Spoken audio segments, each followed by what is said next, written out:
ಸಣ್ಣಜ್ಜ ಮನೆಗೆ ಹೋಗ್ತಾ ಇದೀವಿ. ಬನ್ನಿ ಹೋಗೋಣ. ಯಾರು ಗೊತ್ತಾ?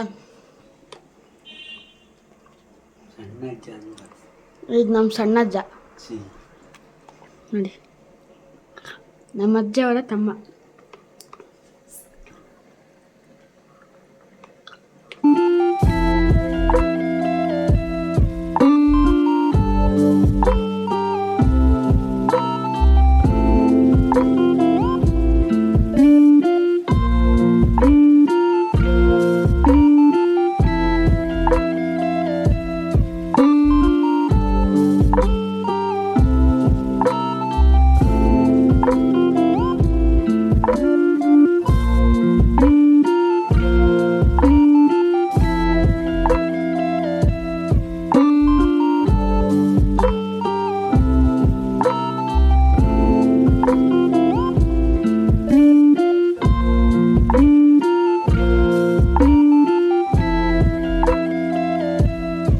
ಇವತ್ತು ನಮ್ಮ ಸಣ್ಣಜ್ಜ ನನಗೋಸ್ಕರ ಚಿಕನ್ ಸಾಂಬಾರು ಮಾಡ್ತಿದ್ದಾರೆ. ಬನ್ನಿ ಹೇಗೆ ಮಾಡ್ತಾರೆ.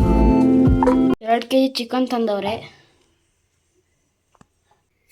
ಇವಾಗ ಮಸಾಲೆನೆಲ್ಲ ಚೆನ್ನಾಗಿ ಪಲಾವಿನ ಸೊಪ್ಪು, ಈರುಳ್ಳಿ ಎಲ್ಲ ಹೆಚ್ಚಿಬಿಟ್ಟು ಎಣ್ಣೆ ಹಾಕಿ ಈರುಳ್ಳಿ ಎಲ್ಲ ಹೆಚ್ಚಿಬಿಟ್ಟು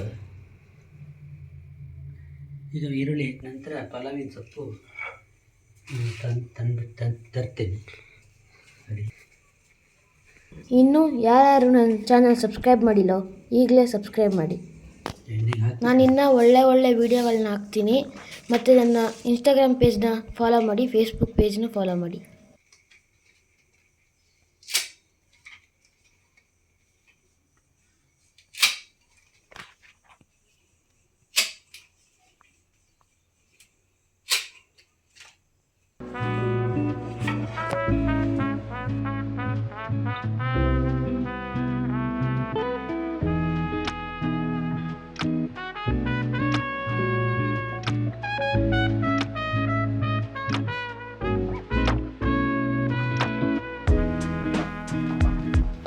ಈಗ ಪಾತ್ರೆಗೆ ಎಣ್ಣೆ ಹಾಕ್ಕೊಂಡಿದ್ದೀವಿ. ಎಣ್ಣೆ ಕಾಯಿ ಆದಮೇಲೆ ಈರುಳ್ಳಿ ಮತ್ತು ಪಲಾವ್ ಎಲೆ ಹಾಕ್ಕೊಂಡು ಫ್ರೈ ಮಾಡ್ಕೋಬೇಕು. ಆಮೇಲೆ ಚಿಕನ್ ಹಾಕ್ಕೋಬೇಕು ಮತ್ತು ಅರಿಶಿನ ಪುಡಿ ಹಾಕ್ಕೊಂಡು ಬೇಯಿಸ್ಕೋಬೇಕಾಗುತ್ತೆ. ರುಚಿಗೆ ತಕ್ಕಷ್ಟು ಉಪ್ಪು,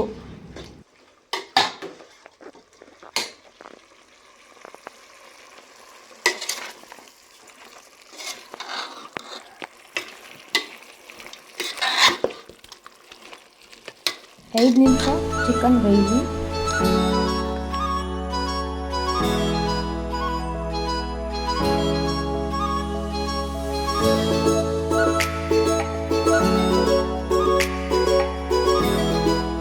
ಚಿಕನ್ ಚೆನ್ನಾಗಿ ಬೆಂದಿಬಿಟ್ಟಿದೆ. ಅದಕ್ಕೆ ನಾನು ಸ್ವಲ್ಪ ಖಾರ ರುಬ್ಬಿದ್ದು ಹಾಕಿ ಮಸಾಲೆನೆಲ್ಲ ಹಾಕಿ ರೆಡಿ ಮಾಡ್ತಿದ್ದೀನಿ. ಅದರಲ್ಲೂ ನಾನೊಂದು ಪೀಸು ಅವನೊಂದು ಪೀಸು ಬಾಯಿಗೆ ಹಾಕೊಳ್ಳೋಕ್ಕೆ ಇಷ್ಟಪಡ್ತೀನಿ. ಇವಾಗ ಚಿಕನಿಗೆ ರುಬ್ಬಿದ ಮಸಾಲನ್ನೆಲ್ಲ ಮಿಕ್ಸ್ ಮಾಡಿ ಹಾಕ್ತಾಯಿದ್ದೀನಿ. ರುಬ್ಬೋದಕ್ಕೆ ಕಾಯಿ, ಖಾರದ ಪುಡಿ, ಧನಿಯಾ ಪುಡಿ, ಗರಂ ಮಸಾಲ, ಬೆಳ್ಳುಳ್ಳಿ, ಶುಂಠಿ ಹಾಕ್ಕೊಂಡು ಚೆನ್ನಾಗಿ ರುಬ್ಕೊಂಡಿದ್ದೀನಿ. ಚಿಕನ್ ಪೌಡ್ರ್ ಹಾಕಬೇಕಲ್ವ, ಚಿಕನ್ ಪೌಡ್ರ್ ಹಾಕ್ತಾಯಿದ್ದೀನಿ. ಇದು A1 ಚಿಕನ್ ಮಸಾಲ ಅಂತ ಪೂರ ಹಾಕಿದ್ದೀನಲ್ವ, 1 ಪ್ಯಾಕ್ 1 kg. ಓಕೆನಾ?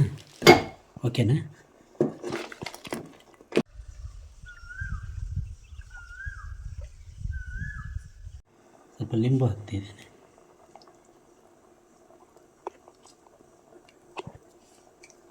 ಹಾಕಲ್ಲ ಅದನ್ನ.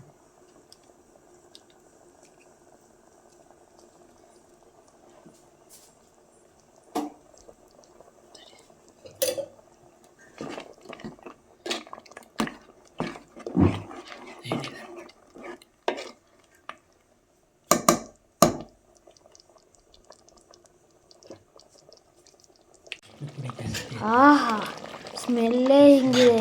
ಹಿಂಗೆ ತಿನ್ನೋದ್ರೆ ಹೆಂಗಿರುತ್ತೆ. ಆಹಾ, ಚಿಕನ್ ಸಾಂಬಾರು ರೆಡಿಯಾಗಿದೆ. ಇದ್ರ ಜೊತೆ ನೀರು ದೋಸೆ ಅಕ್ಕಿ ರೊಟ್ಟಿ ಇದ್ದರೆ ಆಹಾ. ಆಲ್ರೆಡಿ ನಮ್ಮ ಸಣ್ಣಜ್ಜ ನೀರು ದೋಸೆ ಮಾಡಿದ್ದಾರೆ. ಕ್ಲೀನಾಗಿ ಬ್ಯಾಟಿಂಗ್ ಮಾಡ್ಕೊಂಡು ಬಂದ್ಬಿಡ್ತೀನಿ. ಅವರಿಗೆ ಲೈಕ್ ಕೊಟ್ಟು ಸಬ್ಸ್ಕ್ರೈಬ್ ಮಾಡಿ. खत्म, bye bye, tata, goodbye, गया.